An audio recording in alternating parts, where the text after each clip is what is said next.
6 of Mountain West football will feature one of the top matchups in the country when Fresno State battles Wyoming.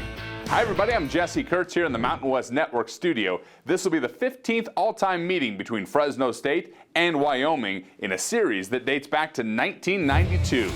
24th ranked Fresno State is 5-0 and riding the second longest win streak in the country, which currently stands at 14.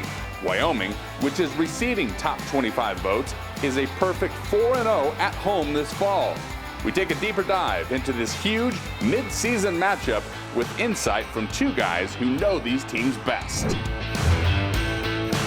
Hi, I'm Paul Loeffler, voice of the Fresno State Bulldogs, and what an outstanding opportunity for the Mountain West to showcase two of its best teams, and I would say two of the best coaches in the country in Craig Bohl and Jeff Tedford. This is going to be a chess match, but here are my keys to the game for Fresno State. Number one, stop the run. Every coach says that, but in this game, I think it has a couple different contexts. Of course, you can't give up the home run ball to Harrison Whaley, who's one of the best backs in the country. But first and second down, limiting those downs so you don't end up in third and short. If Wyoming has third and short all day, it's going to be a long night for the Bulldogs. Number two, protect the passer. If you give Mikey Keene time, he has a plethora of weapons, and he's accurate enough to make it happen, and Fresno State can continue to be one of the top offenses in the country. The defense has been as good as anybody, third in the nation in takeaways.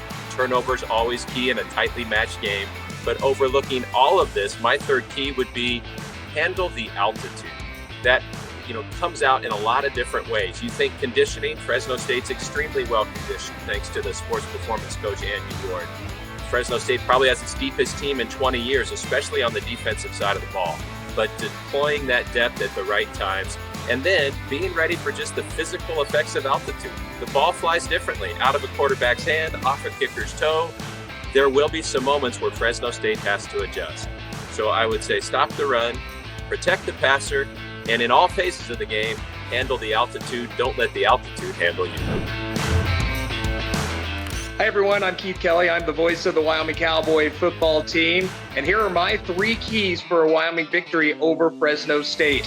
Number one, they've got to get pressure on Fresno State quarterback Mikey Keene. Wyoming has 11 sacks this season through their first 5 games. The Bulldogs have given up 13 sacks in their 5-0 start. So the Cowboys going to need to get that pressure on Keene. They've got to throw his timing off and really disrupt him. The number 2 key for a Cowboy victory over Fresno State, the big play pokes need to return. The Cowboys had 8 plays of 15 yards or more against New Mexico last week. It was their best offensive output this season. Harrison Whaley has been awesome in his 3 games. He's got 4 runs of 45 yards or more. He's scored on 3 of those. The Cowboys are going to need more explosive plays against the Bulldogs to get the win. And the number 3 key for the Wyoming Cowboys to beat Fresno State, they have to be plus on turnover margin. So Fresno State has just 4 turnovers through 5 games. All those are interceptions. Wyoming has forced 8 turnovers so far this season. They've got 4 picks and recovered 4 fumbles. So the Cowboys need to be on the plus side of that turnover margin. Those are the 3 keys for a Wyoming Cowboy victory over Fresno State to try and snap that second longest winning streak in the country of 14 games. Thank you, Paul. Thank you, Keith. Saturday's matchup between Fresno State and Wyoming will be broadcast nationally on Fox with Tim Brando, Spencer Tillman, and Josh Sims on the call. Kickoff from War Memorial Stadium is set for 6 p.m. Mountain Time. From the Mountain West Network studio, I'm Jesse Kurtz.